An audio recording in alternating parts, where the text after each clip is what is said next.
Hello, everybody, and welcome to our Glowgetters Live. I am joined by the fabulous Susan Carruthers, founder of Socially Creative and the Scottish Marketing Summit today. And we're going to find out all about Susan, all about her two businesses, but mainly focusing on the Scottish Marketing Summit. This is going to be so exciting for Scottish marketeers and business owners, and it's coming to us in November. So let's find out more.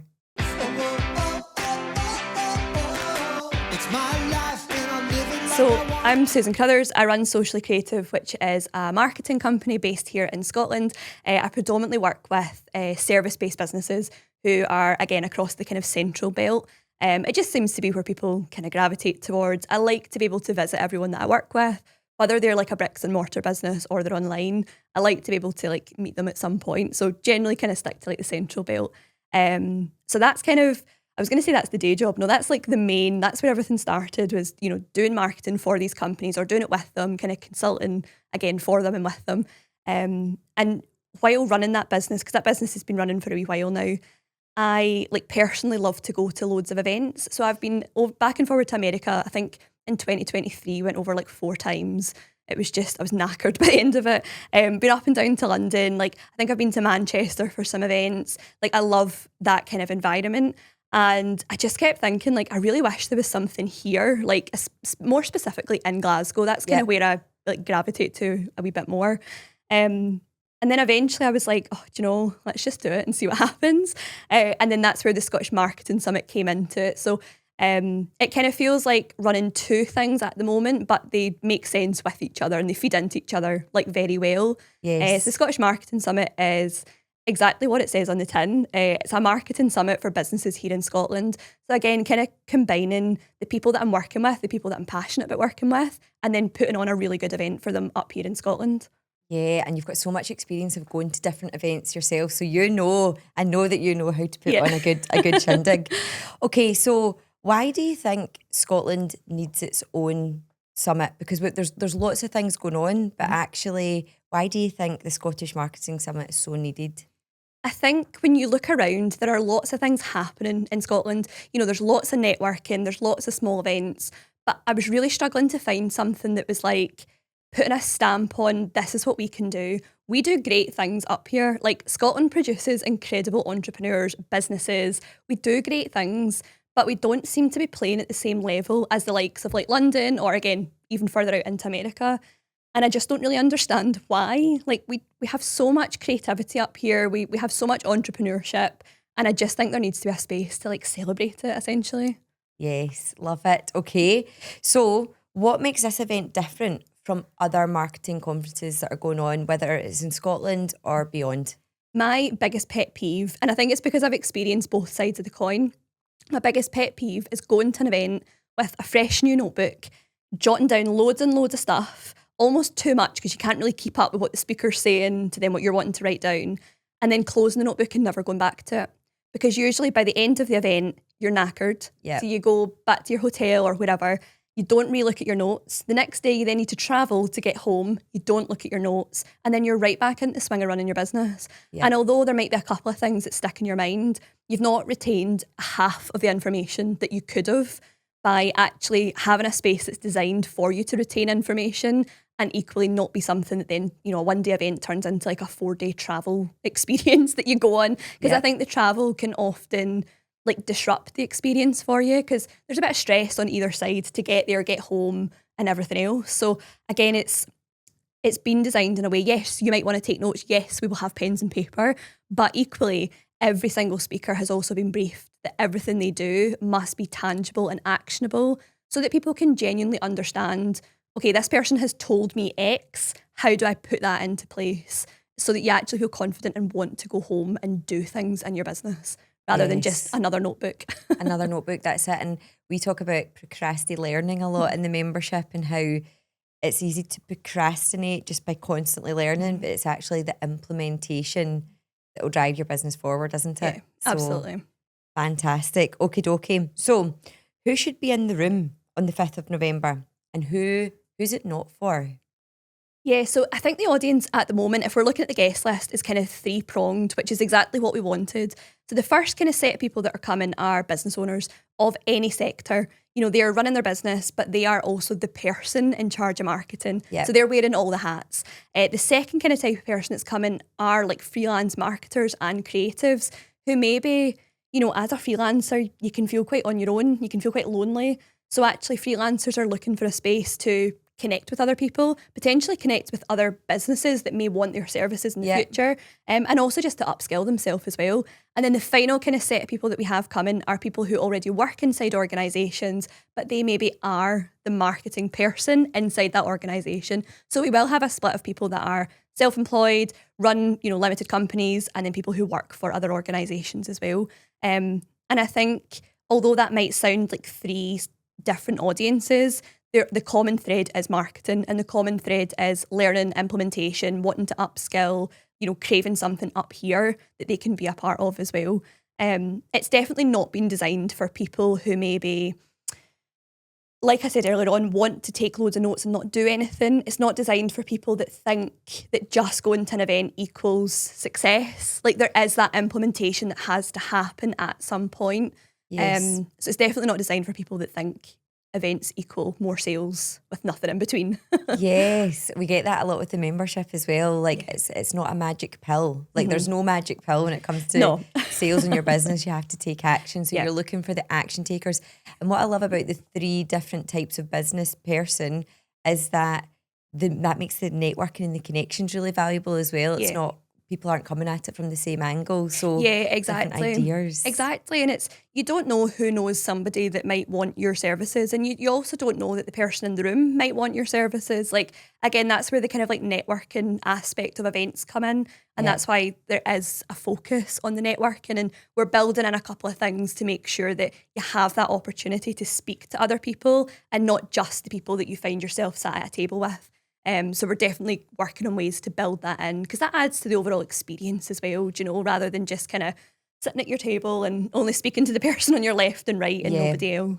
Because you almost get a safe space, don't you? Yeah. And you're like, okay, I can speak to these people, but actually the magic can be in the connections that you make, and it's how do you, as the event host, facilitate those connections. So that sounds really, really good, because I've been to many an event and I've maybe just not been, I've just like been wanting to be a wee bit more insular, and I've just sat at the table and I've left it thinking that was an opportunity. This was a really, as well as learning, I should have been connecting with more people. So it's always really great when the event host recognises that and then put some wee things in place that don't mean that people are glued to their seats. Yeah, exactly. Because I think most people will come on their own. There are a couple of people that are buying tickets with friends, or they have employees and they're bringing them. But a lot of people are coming on their own. And even if you are somebody that loves, meeting new people, sometimes it can feel daunting if you walk into that room and you see 100 odd other people already in conversation. It can feel hard to like interject yourself. So again, working on ways to kind of build that in from the minute you walk through the door,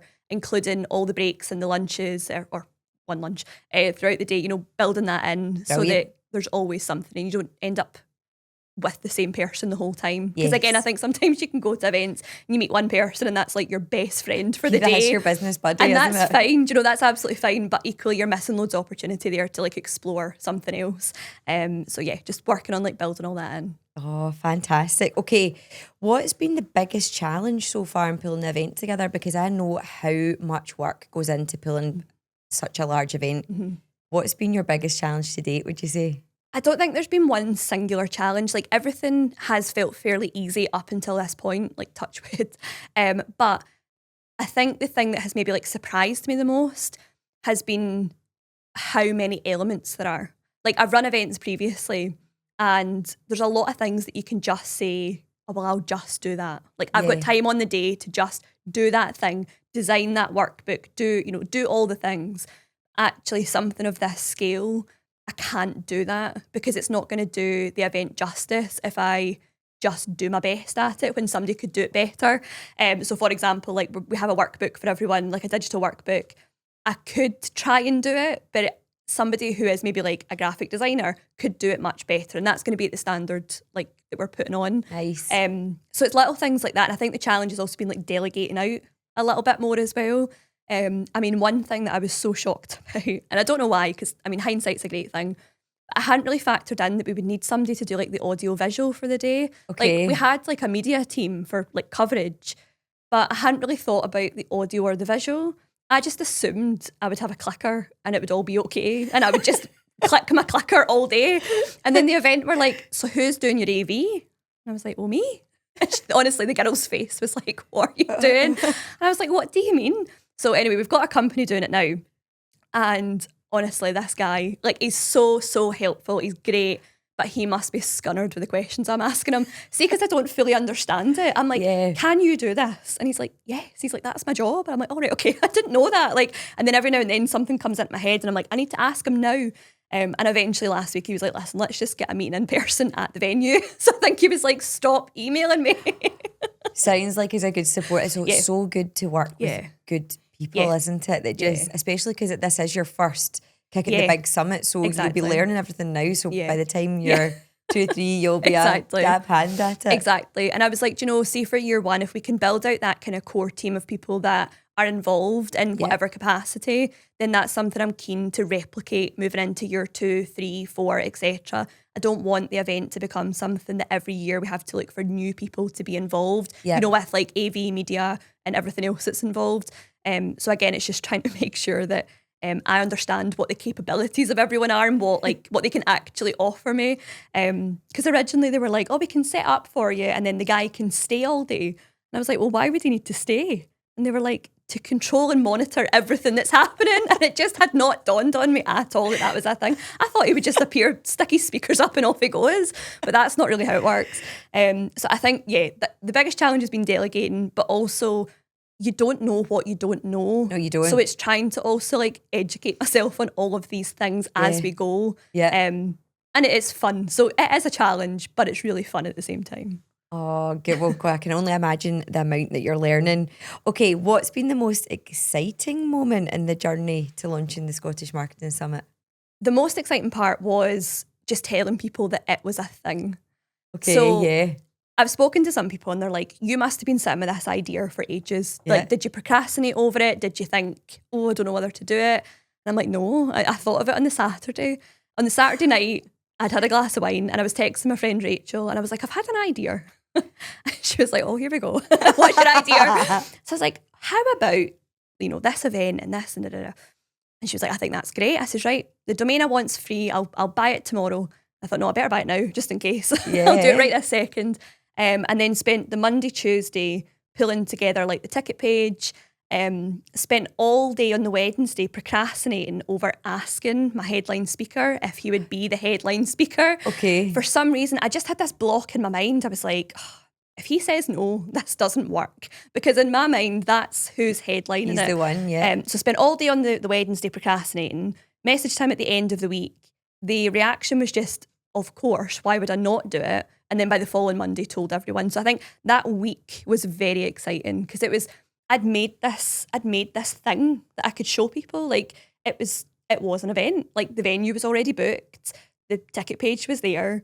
I was like, it's a thing. We just need to tell people. And I think that was the most exciting 7 days. So that was literally just 7 days from event idea to having the domain, having the social, having your headline speaker, having the venue. Yeah.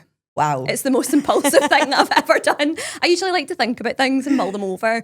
I don't know, the idea just felt right. Yeah. And everything was a green light. Like the domains were there, the trademark was available. Everyone that I wanted to be involved also wanted to be involved. Brilliant. So I thought, well, why wait about? Let's just do it and see what happens. I always think when ideas run like that, it's because they're meant to be. Like I think, like you said, if there had been any stumbling blocks, you would have maybe stopped and paused on it, but actually there wasn't any. So, and from that time, it seems as though you've just been on such a roll. Yeah, absolutely. I think it's been really well received by people. My concern initially was, you know, a marketing summit isn't familiar up here because there isn't anything like it.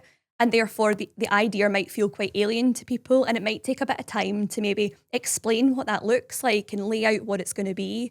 But actually, like the response is just, yes, this is needed. I've booked my ticket. Like it's just been incredible. And it's also trying not to rely on that as well, because the response initially was like, yes, I've booked my ticket, I'm coming. Yeah. And I think I could have sat back and said, we'll just let this handle itself. But it was really keeping pushing and keeping going, although that's what was happening, because there will at some point come a period of time, whether it's a week, a month, or whatever it is, where sales will slow down ever so slightly, that time will come. And I don't want to then look around and say, oh, I should have been doing more.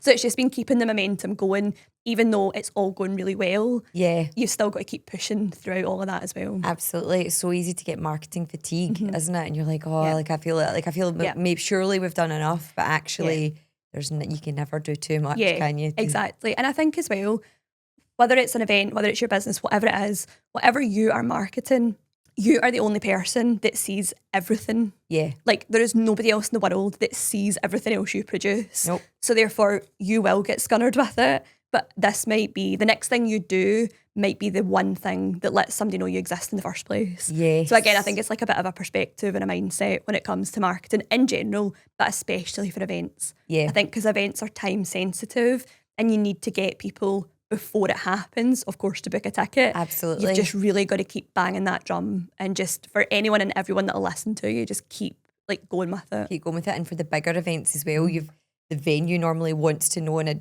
they don't let you go right to the end. They want to be like a week out, you need to tell me everything about dietaries and food, and you're like, that's a key selling week. I know. That's the week where people are gonna, potentially be last minute. Yeah. Because when we were looking through like what's the strategy, like when do we shut off tickets to people?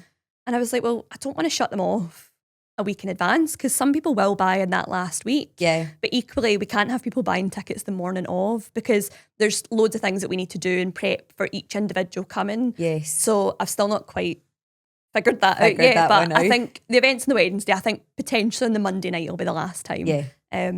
But again, the venue need to know beforehand. So we're going to need to take like a bit of a guesstimate from where we are to what we forecast and just hope that that's the right number. That's basically. your target. That's your target. I would love to know, like, just very quickly, because I know you've been doing a lot, but what has your marketing strategy been for this? Because I think people here in the Scottish Marketing Summit will be really intrigued by what was the strategy to sell it, because I know that you're doing really well with ticket sales. So what type of things have you been doing? So for year one's always going to be slightly different because it's a brand new concept. It's something people have not heard of. So year one there's a wee bit more like legwork involved. So I personally, I'm doing a lot of in-person networking to stand in front of people and say, this is what I'm doing. Because I can talk about it, I can be passionate about it, they can see that. I'm doing a lot of that. And of course that's time, but it does equal ticket sales. So more than happy to give that time into it. It's a bit of an investment in the kind of long term. Second thing, of course, socials. So answering all the kind of major questions. Who's it for? When is it? What am I going to get from it? So all the kind of perhaps obvious questions, but people still need to hear them. They need to hear it and they need to read it or watch it from the person organising. So a lot of organic socials. And then we also have paid ads running at the moment as well. Again, because it's year one, new concept. When I was looking at it, I was like, right, this is going to be a numbers game. We need to get as many people knowing that it's a thing. Yes. And then kind of obviously work our numbers from there. So we've been running the first 30 days were purely organic. And that was always going to scoop up people that just knew me, could fully understand what I was going to build, were instantly going to buy regardless. Yes. That was the first 30 days. Then the next 60 days, which we're in just now, has been ad campaigns. Yep. And then the final 60 days, we will review and see like what has worked, what hasn't worked. Nice. Do we spend more on ads, less on ads? Like how does that look? And of course, just keeping up with networking and literally just talking about it to anyone and everyone that'll listen to me. Yeah. Like I was in our local coffee shop the other day and I go in like a couple of times a week and the guy's like, how you doing? And I'm like, yeah, fine. I'm organising this big event and like I'm doing all this kind of stuff. And he went and bought a ticket. So I'm like, imagine if I hadn't said to him, he might not have seen it. So It's the power of just talking to people and just letting people know that it's happening. So yeah, the strategy has been slightly more organic to start with and then money behind paid ads. But coming into like year two, we will have longer to market it. Yep. So therefore things can be a little bit different. And again, I'll do a bit of a review of all that just after the first event as we kind of head into the next like 12 months of marketing the next one. And what you'll probably find at your event is you'll get lots of people buying tickets for the next year at your event as well. So it's a really key selling period when people are fresh, having experienced it and enjoyed it. Yeah. So that will be a different landscape. But it's always so interesting to hear people's strategies because I know marketing is one of the main reasons people want to join things like memberships because they want more visibility. And as a marketing expert, it's great to hear how you're going to sell out your event. I love it. Yeah, it works. Like people overlook, the power of just standing in front of somebody and saying, this is what I do. Like, I think people just assume, you've got to be posting on like Instagram. Why? Who told you that was the best thing to do? Yeah. You just will not be standing in front of people. No. Similarly, like if you're like, so some of the clients that I work with, like outside of the event, like I have chapped their door. Like, so maybe it's a business that I go into or I use, like the hairdressers that I use, I chapped their door and was like, I'm a client here. I like what you do. I think I can help you do it better. And they've been a client for like 4 years now. So it's the power of standing in front of people and just getting them to listen to what you have to say. Yeah. And of course we can do that on social media via video and podcasts and all that kind of stuff. I just don't think you can beat being in person with people. I agree. And I think people, it's part of your marketing strategy networking, isn't it? So I think some people look at it as a bit of a time zap and then it goes, like if they're too busy, it goes. But actually, exactly like you said, you could speak to 2-3 people that are going to buy a ticket or tell somebody else who it's relevant for as well. So it's don't miss out on the in-person stuff. No, absolutely. The in-person stuff is like the bread and butter of this strategy, like especially. Because it'll get people will see us in person and then they'll say, right, I'll visit your Instagram or your Facebook. And then because the ads are running, because you've hit that page, you're now going to get the ads. So it all starts to, it all links together. It's a full like ecosystem running in tandem. Yes, love it. Okay, sorry, I've got all my questions here. I didn't want to forget anything. Okay, so you're known for being very Scotland first in business. Where does that come from? Like I'd said earlier on, I think it comes from a frustration of we do great things and I just don't understand why we don't seem to have the same opportunities as the rest of the UK or the rest of anywhere. Like we have loads and loads of independent businesses. We have loads of freelancers. We have loads of entrepreneurs, creatives. And again, yes, there's spaces, there's small pockets. But again, there's just not this like put it in the calendar, date in the diary that we all look forward to every single year. And I just think, why not? Like I just don't understand it. And I know we're now filling that gap and fine, but I just have never understood why that's not a thing. And again, I think I love where I live. I would never leave the place, regardless of what, I don't know, political and whatever's going on and whatever. I love Scotland. I love the people. I love what we produce. And I'm passionate about it. And I just think there should be more access to events, resources, help. I don't know why we often feel like we're 5 or 10 years behind everyone else. And not just in business, like across the board, we usually feel a bit of a lag with everything else. I don't understand why. There's a thing about Scottish people very much so not shouting about their success, isn't there? Like you see it quite a lot in the membership and beyond, like, but whereas you see people from different countries, different cultures, and they're really good at backing themselves and being like, do you know what, I did this really good thing and like, how good am I type thing. But I don't know if it's just a mentality with the way we've been brought up, don't boast and don't, like nobody likes that. And I don't know if that's kind of prohibits sometimes, but I think so. I think we're quite modest on the whole. Modest, which is fine and it's needed, but I think it's also kind of stunting our growth, especially in business. Shout about your success. That's it. Love it. Okay, so what are the biggest mistakes you see Scottish businesses making with their marketing? Kind of picking up from where you left off there, becoming the best kept secret in their niche, their town, wherever they are. Because again, they're not shouting about it. They're not telling people all the details that make up their service or their products or whatever it may be. I think assumption is a big one as well. Again, as the business owner, you're the only person that knows every single detail of everything. So whether that be exactly what your services include or offer or what your products can do or include, have inside them, whatever it may be. And I think we just assume that people know that as well. But actually, people need to be told, they need to be reminded, they need to be shown that your service does things maybe slightly differently to what they've had before because, and then you can back it up. Never just assuming that people are going to understand that you're different or you can do it better, or although they might be true, you do need to tell people about it. So again, it's don't assume and don't be afraid to actually tell people what you can do for them and how it can make them feel, how it can better their life or business, whatever you're selling. Yeah, totally. I think as well, it's people, they get scunnered, don't they? And it's that whole marketing fatigue. Yeah. They get scunnered of say the same things, but people can never be told enough, because what is it, like 27 times somebody needs to see your it's brand? insane. Yeah. And it's probably more than that, because I think 27 was the number a couple of years ago. Yeah. So it's like... It's probably way more now. Yeah. And it's, you know, you can never... People need to see you in different places. Yeah. And know what you're selling, because I think lots of people are great at going online and doing the pillars of content, and they're educating people, they're entertaining people, but then they're not doing the selling part. Yeah. So folk are like, I like this person, I like what they're saying, like I want to buy from them, but I don't actually know what they sell. Yeah, So exactly. that's quite a thing, isn't it? Exactly. It's putting in a wee bit more detail as well. You know, I think people think, say for example, you sell a skin cream. Yep. I think they think that the audience would be bored if you told me about the ingredients and why the ingredients are there. Whereas actually somebody who's seeking specialist skincare, that's probably the very thing they're interested in, is the makeup of it. Yeah. So talk about it, tell people about it. Yes, love it. Okie dokie. Right. So, tickets, how are they doing? Why should someone, because I know that you've been doing tiered ticket release, why should someone buy their ticket now for the summit and not wait?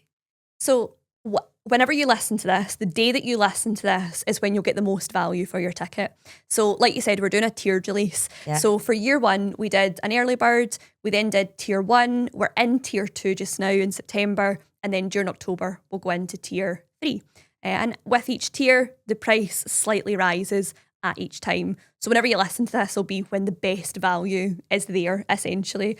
And again, for year one, that was like, we need to pick a ticketing strategy and see how that does. Yeah. And then, of course, we can amend it. We can potentially have different types of tickets for year two, whereas actually for year one, we were just like, it's just a ticket. We're not doing the difference between like a general admission versus a VIP seating, for example. Yeah. We're not doing that for year one. It might be something I consider for year two. Yep. But again, it was just, let's do early bird to get people who are keen, who are interested, who are committed. Yeah.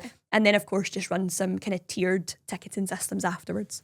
Nice. Okay, and you're doing lots of bonuses as well. It's not just like buy your ticket and you get it for a lesser cost the earlier you buy it. You're throwing in lots of cool stuff as well. Yeah, absolutely. I mean, there's like 5 really great bonuses that come regardless of what time you buy your ticket. Yeah. The biggest one being that everything we do is getting recorded on the day, and everyone, whether you're a virtual ticket holder or an in-person ticket holder, will get lifetime access to all the recordings. So you'll never miss somebody speaking. There's a bunch of other bonuses in there.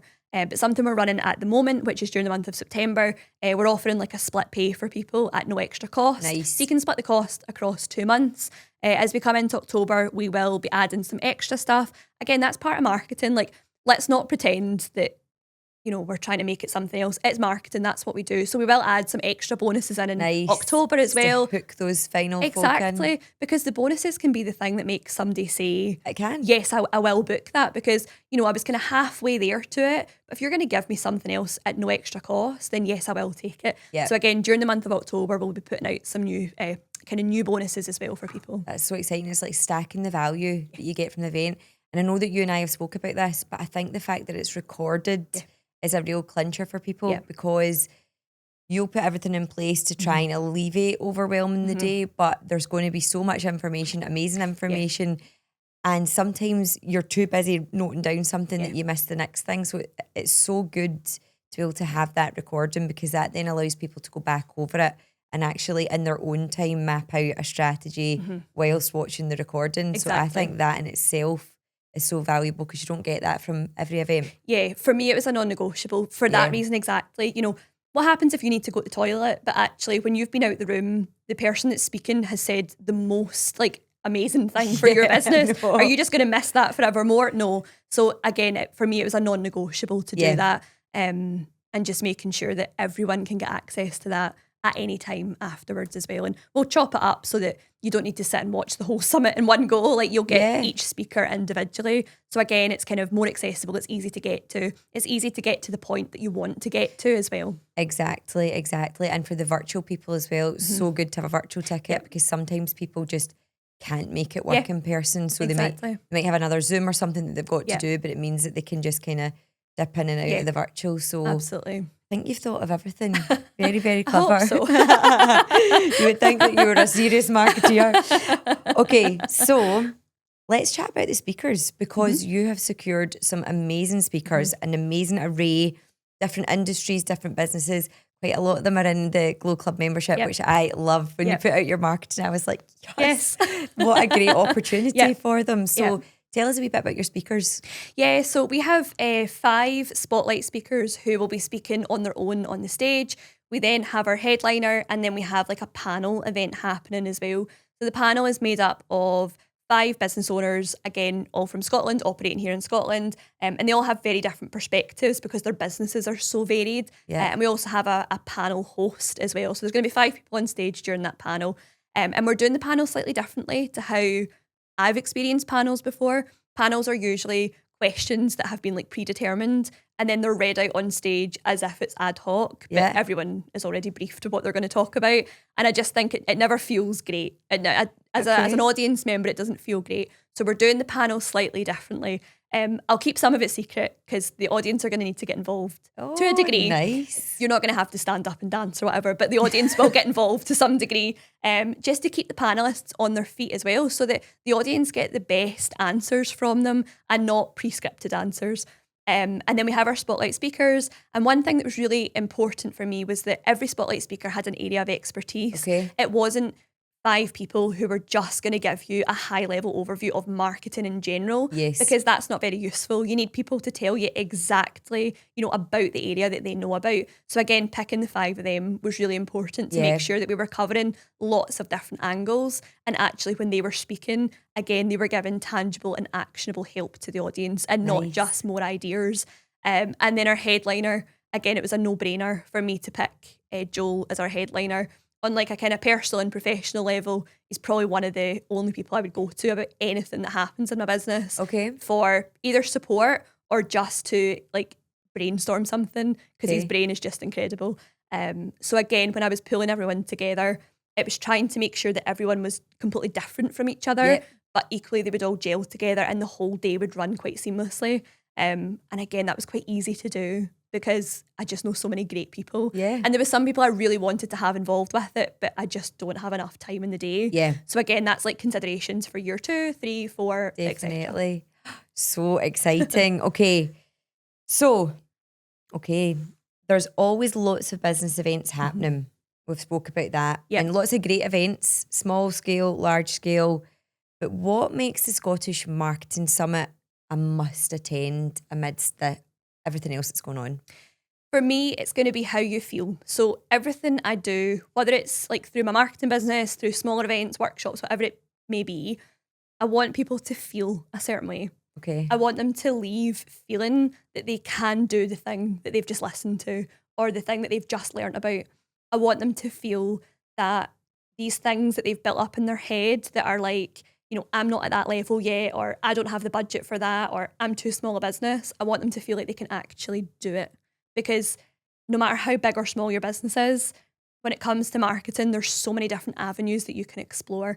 And I want people to feel inspired by that. I want them to understand that social media doesn't have to be posting on Instagram, or, social media can be, yes, using Instagram, but like we said earlier on, combining that with networking, combining it with ads, building out that whole kind of ecosystem for your marketing, because posting on social media isn't marketing. It can be part of the whole strategy, but it's just one small part of it. So again, it's to open people's eyes, show them that there are other things out there, potentially better things that are more suited to their business as well. So to leave people feeling that anything is possible inside their business, however they choose to, attack it essentially. How exciting will that be as well for people to go home with some new ideas, potentially some new platforms they hadn't considered. And maybe like some people are beating a drum on a certain platform and it's just not delivering for them. So exactly. Yes. Okay, fabulous.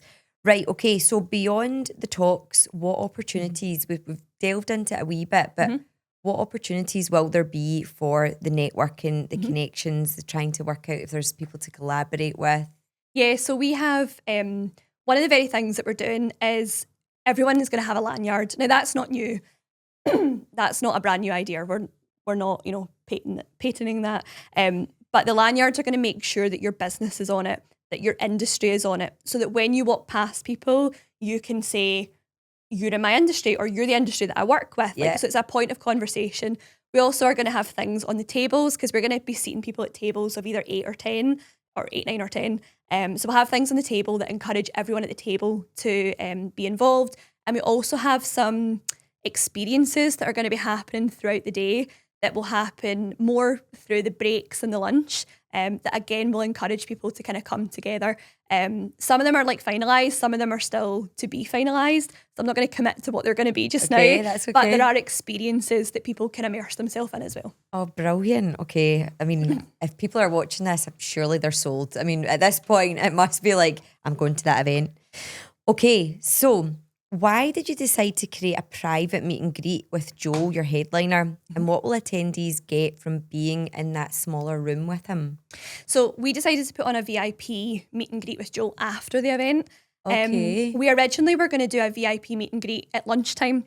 However, the programme for the day, Joel is going to be on after lunch. Not right away, but kind of a wee bit after. And actually I thought, well, why would people have lunch with him if they've not heard him speak? So let's have him speak, and then the people that want to be a VIP and have meet and greet, then we'll take them out to a bar, they can have a drink, they can have some nibbles, and they can be in that kind of smaller environment with him once they've heard him speak. Because then they might have better questions. So for me, I really wanted people to experience what I know he's great at, which is solving problems for people, especially when it comes to their marketing. Okay. And if you've just listened to him speak, you will definitely have questions when it comes to your business. Like, you will think about things differently. So I wanted to be able to give like 10 businesses the opportunity to essentially pick his brain for, 60 to 90 minutes afterwards. Nice. In an environment that's also conducive to everyone else. So there's a bit of networking. They can have a drink. You can have, I don't know, champagne, or you can have a Diet Coke, whatever you want. You can have some nibbles. It can be a wee bit more relaxed. But again, it's intimate. So it's only going to be 10 businesses. It's not going to be something that will just say, all right, okay, you're number 11 and you come. We can't do that. We don't want to dilute everyone else in the room. Yep. And of course, there's a couple other things you'll get. He's a best-selling author. You'll get a signed copy of his book. We'll get your professional photograph taken so that you can like put that out there, tell people this is what you've been doing. Because I think a lot of business owners like to tell their audience that they're also investing in their business. Yeah. And again, that's another step to invest in as well. Yeah, that's very good to show that type of content. So for anyone that doesn't know, just quickly, tell us just a wee bit about Joel. So Joel is an agency owner. They operate down in Shrewsbury. Now, half of his business is Scottish, who was actually my mentor for about 6 years, Neil McLean.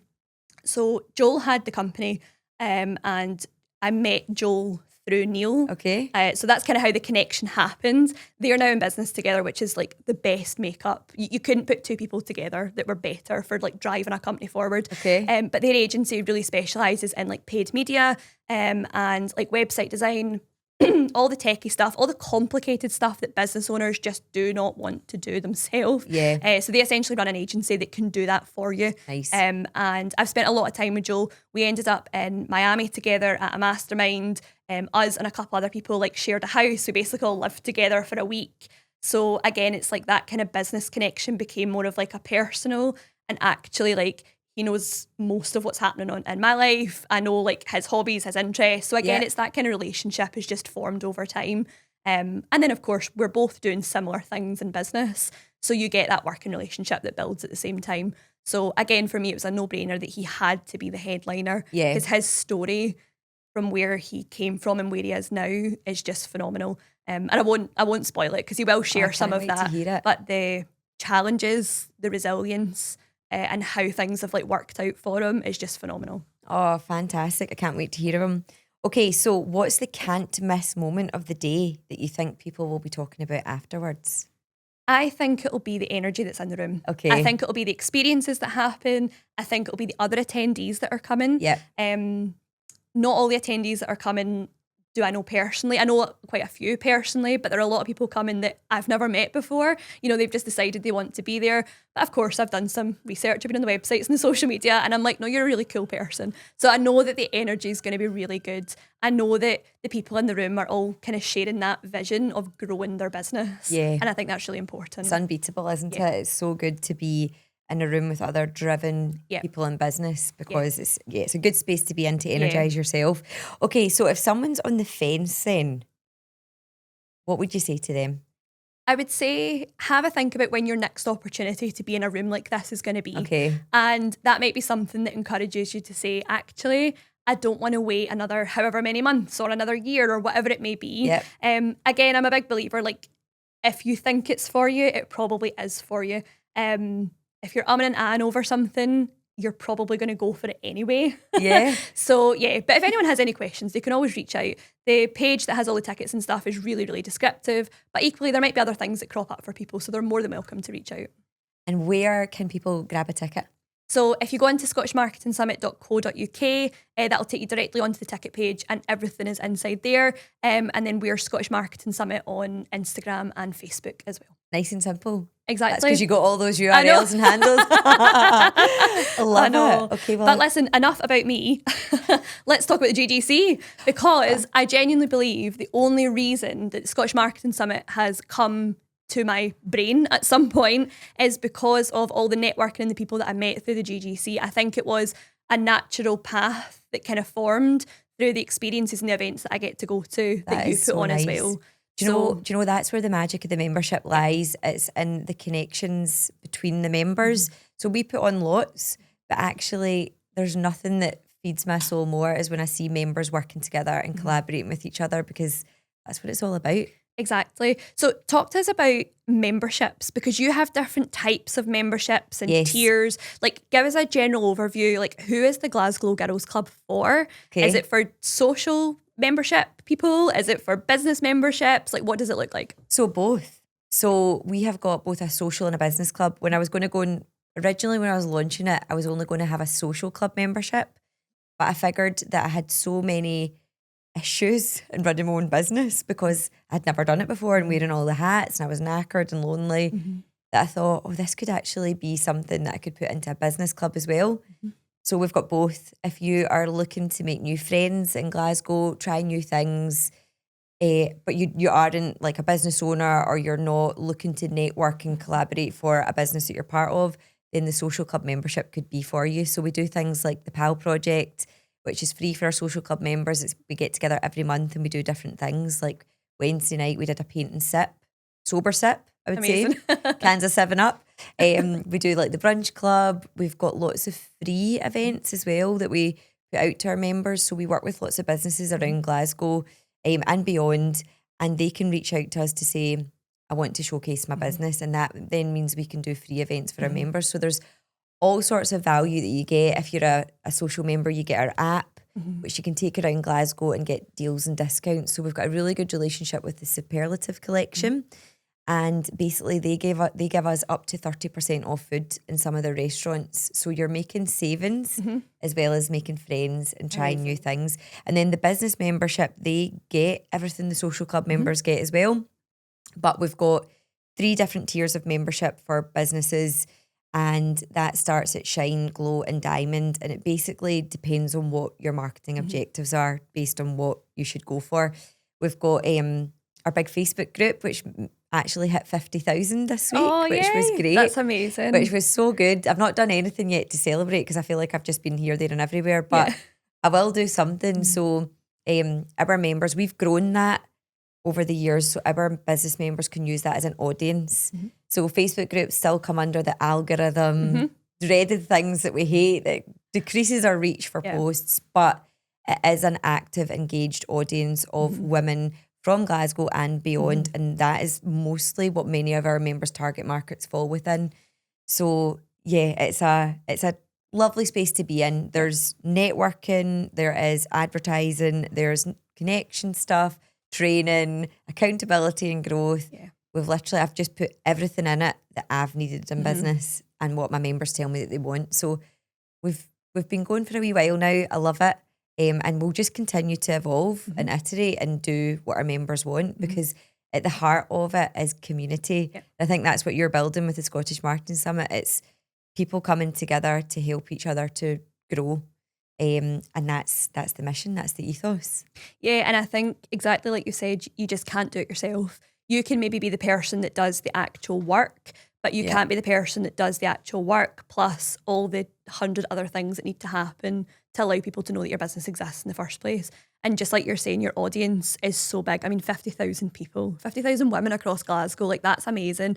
There are not many businesses that wouldn't benefit from getting in front of 50,000 women in front of Glasgow. Like, hopefully it's absolutely phenomenal. Yeah. It's amazing. Oh, thank you. And you do loads of events. So I'm a Diamond member, You and are. I'm always on the website looking at like what are the events coming up. You do loads and loads of events. Like I think there's at least a couple of things every week. Yeah. At least. Yeah. If not every day. Yeah.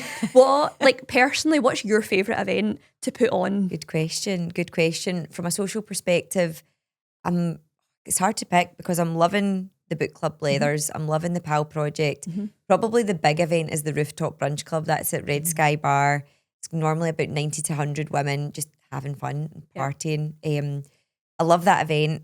I would say from a business perspective, we do something called Meaty Friday, which is for our Glow and Diamond members.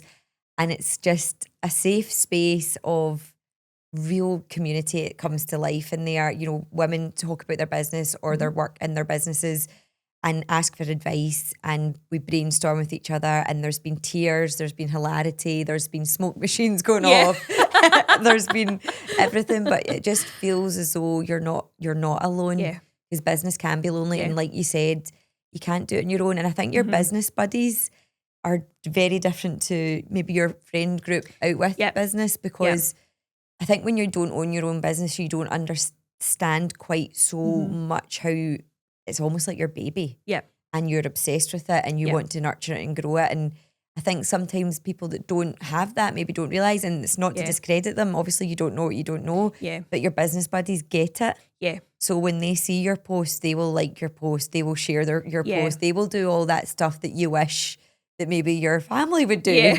But they just don't. They're just like, oh, I seen it. And you're like, oh, great, you didn't like it or anything. Yeah. No, I seen it though. Yeah. Like, okay. Yeah. So yeah. There's lots of layers to that, isn't there? There's lots of layers and complexities that we all go through. But having business buddies that back your corner is invaluable. Yeah, absolutely. And from a more like social club perspective, because I know that a lot of women who are in the Glasgow Girls Club might not be in business. Yeah. And I think maybe, you know, some people think it's just a business club, but actually there's a social side of it. From the social side of it, what's the kind of like feeling that people get? What's the kind of vibe they get from joining? What type of person would want to join? What would they be met with on the other side? How would that feel? It's a good question, because sometimes when ladies are looking to join for friendship, they can be quite nervous when they first come to an event. Yeah. Like, it's nerve-wracking going to an event on your own. But what they're met with is like a warm hug from me if they're up for it, if they're into it, if they don't mind. And just, you know, right away, here's who this is, this is what we're doing. Like, most of our events, we're all sat around a table or, you know, multiple tables, and I'm just making sure that folk are connecting. So I think probably they might join with a bit of trepidation, like what is this going to be like? But the minute you start coming to some of the events, like regardless of what you can come to, hopefully you just feel like, I belong here. Like, I get it. These women are all looking to make new friends as well. And in a woman's life, so much happens. Like, whether you're a mum or whether you're not a mum, that can change your friend groups. You know, like, it's really easy to get sucked into different things and make that your focus, and then your friendships fall away. And we see that all the time in the main group. So yeah, it's about creating a warm, inviting space to try new things and meet new cool ladies. Amazing. And if somebody's on the fence about joining the social side of the Glasgow Girls Club, what would you say to them? I would say it's a really low commitment in terms of, we've got a yearly membership and we've got a monthly membership.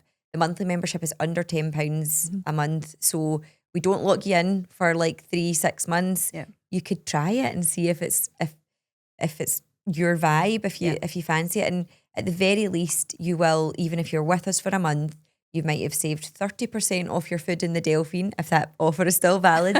You might have met someone at the PAL project and, you know, had a chance to have a nice chat.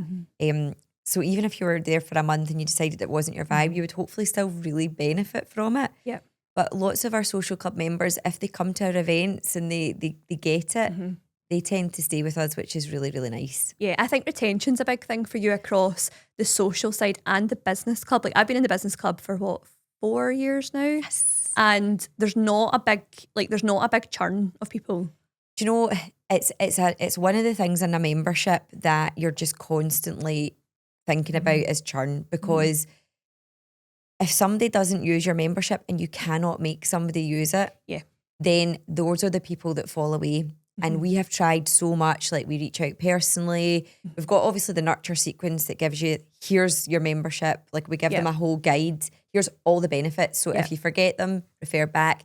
But sometimes people just aren't up for getting involved, or they're actually just too busy, or they see it as being another thing in their to-do list when actually this is something that will help you grow your business, but you need to put time into it. It isn't a magic pill, and for some people they just don't see that, or just genuinely don't have the time. So that's where you see the churn, and it's a gutter, because I then think they've not had the opportunity to do anything with their membership, so they're thinking, oh, is it like I don't really know what it was about. So all you can do is just continuously speak to your members. How can we help? Here's what you can do. But we've got a core. And it's great when members join and get involved right away, because then they're hopefully going to be, that's them. They see the benefit, they're growing their business through it, they're collaborating with other members. So that's where the magic happens. And I would anything I can do to help a member maximise, I'm always here for. Yeah, and if somebody wants to know about the Glow Club, where can they find out all the information? So glowgettersclub.com. I always say Glasgow like that because there's a double L in Glasgow and there is a Glasgow Girls Club doing amazing things for young women. Shout out to them, shout out to Amy that runs that, but very often people get confused between the two. Yeah. So I've had people messaging me like, oh, I love that advert you did. And I'm like, that'll be Amy. Glasgow Girls Club. I get phone calls and all that, and I'm like, that will be Glasgow Girls Club. So Glasgow Girls Club on all the channels, on the website, and just reach out. A good point of call is the free group. You get a feeling for the vibe in there. It's free, lots of stuff going on, and then find us online. Amazing. So thank you so much, Susan, for joining us. That was an amazing chat, and I'm buzzing. I'm coming to the Scottish Marketing Summit, got my ticket, so I'm so excited, and I would highly encourage everybody who's been watching this to join and come along, because it's going to be a transformational day, I think. So thank you very much for watching. Please do subscribe to our YouTube. I'm going to start saying that. Subscribe to our YouTube, because we're trying to grow it, and we'll hopefully hear from you again, Susan. Amazing. Thank you so much. Thank you.